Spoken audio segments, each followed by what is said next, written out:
अध्याय 2 गीता का सार। संजय ने कहा, करुणा से व्याप्त शोकयुक्त अश्रुपूरित नेत्रों वाले अर्जुन को देखकर मधुसूदन कृष्ण ने ये शब्द कहे।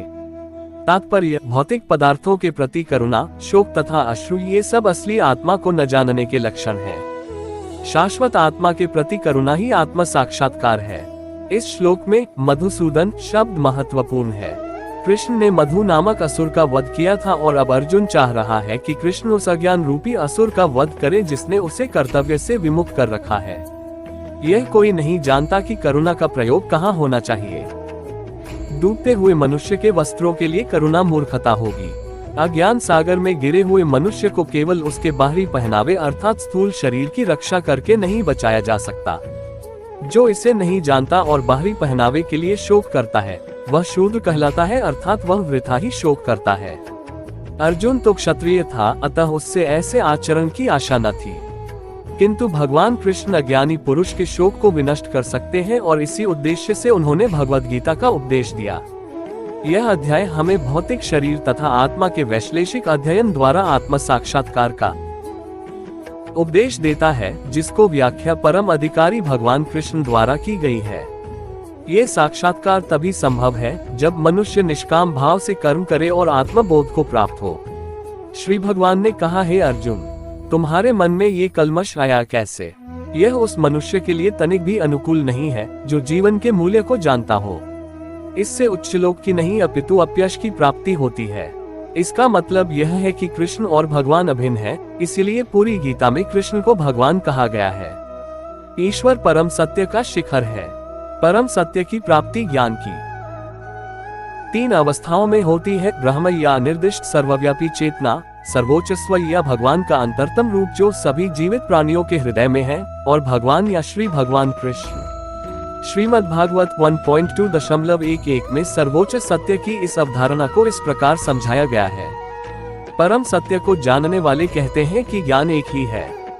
भगवान के सर्वोच्च व्यक्तित्व को ब्रह्मा, परमात्मा या देवत्व का सर्वोच्च व्यक्तित्व कहा जाता है। परम सत्य का ज्ञाता परम सत्य का अनुभव ज्ञान की 3 अवस्थाओं में करता है, और ये सब अवस्थाएं एक रूप है। ये ब्रह्मा, परमात्मा तथा भगवान के रूप में व्यक्त की जाती हैं। इन 3 दिव्य पक्षों को सूर्य के दृष्टांत द्वारा समझाया जा सकता है, क्योंकि उसके भी 3 भिन्न भिन्न पक्ष होते हैं, यथा धूप प्रकाश, सूर्य की सतह तथा सूर्यलोक स्वयं। जो सूर्य के प्रकाश का अध्ययन करता है वह नौसिखिया है। जो सूर्य की सतह को समझता है वह कुछ आगे बढ़ा हुआ होता है, और जो सूर्यलोक में प्रवेश कर सकता है वह उच्चतम ज्ञानी है। जो नौसिखिया सूर्य प्रकाश, उसकी विश्व व्याप्ति तथा उसकी निर्विशेष प्रकृति के अखंड तेज के ज्ञान से ही तुष्ट हो जाता है, वह उस व्यक्ति के समान है जो परम सत्य के ब्रह्म रूप को ही समझ सकता है। जो व्यक्ति कुछ अधिक जानकार है वह सूर्य गोले के विषय में जान सकता है, जिसकी तुलना परम सत्य के परमात्मा स्वरूप से की जाती है।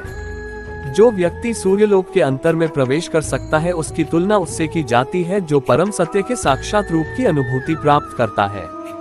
अतः जिन भक्तों ने परम सत्य के भगवान स्वरूप का साक्षात्कार किया है वे सर्वोच्च अध्यात्मवादी हैं। यद्यपि परम सत्य के अध्ययन में रत सारे विद्यार्थी एक ही विषय के अध्ययन में लगे हुए हैं। सूर्य का प्रकाश, सूर्य का गोला तथा सूर्यलोक की भीतरी बातें, इन तीनों को एक दूसरे से विलग नहीं किया जा सकता। फिर भी तीनों अवस्थाओं के अध्येता एक ही श्रेणी के नहीं होते। संस्कृत शब्द भगवान की व्याख्या व्यासदेव के पिता पराशर मुनि ने की है। समस्त धन, शक्ति, यश, सौंदर्य, ज्ञान तथा त्याग से युक्त परम पुरुष भगवान कहलाता है।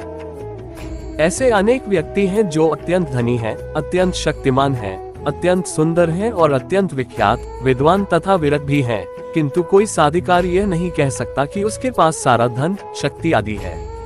एकमात्र कृष्ण ही ऐसा दावा कर सकते हैं, क्योंकि वे भगवान हैं। ब्रह्मा, शिव या नारायण सहित कोई भी जीव कृष्ण के समान पूर्ण ऐश्वर्यवान नहीं है। अतः ब्रह्म संहिता में स्वयं ब्रह्मा जी का निर्णय है कि श्री कृष्ण स्वयं भगवान हैं। न तो कोई उनके तुल्य है, न उनसे बढ़कर है। वे आदि स्वामी या भगवान हैं, गोविंद रूप में जाने जाते हैं और समस्त कारणों के परम कारण हैं। सर्वोच्च भगवान कृष्ण हैं, सत्य और आनंद के अवतार। वह अनादि और अनंत गोविंदा हैं, जो सभी कारणों का कारण है। ऐसे अनेक पुरुष हैं जो भगवान के गुण से युक्त हैं, किंतु कृष्ण परम है, क्योंकि उनसे बढ़कर कोई नहीं है।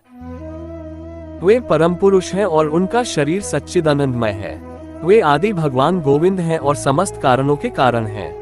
ब्रह्म संहिता 5:1 भागवत में भी भगवान के नाना अवतारों की सूची है, किंतु कृष्ण को आदि भगवान बताया गया है, जिनसे अनेकानेक अवतार तथा ईश्वर विस्तार करते हैं। ये भगवान के अंश हैं और कृष्ण स्वयं भगवान है। हर युग में इंद्र के शत्रुओं से संसार त्रस्त है। यहाँ वर्णित अवतारों की सभी सूचियां या तो भगवान की आंशिक या पूर्ण कलाएं हैं, लेकिन कृष्ण स्वयं भगवान है। भगवद गीता 1.3.28 इसलिए कृष्ण मूल भगवान, सर्वोच्च सत्य, सर्वोच्च स्व और अनिर्दिष्ट ब्रह्म दोनों है, उद्गम है। भगवान को उपस्थिति में अर्जुन द्वारा स्वजनों के लिए शोक करना सर्वथा अशोभनीय है, अतः कृष्ण ने कुतः शब्द से अपना आश्चर्य व्यक्त किया है। आर्य जैसी सभ्य जाति के किसी व्यक्ति से ऐसी मलिनता की उम्मीद नहीं की जाती।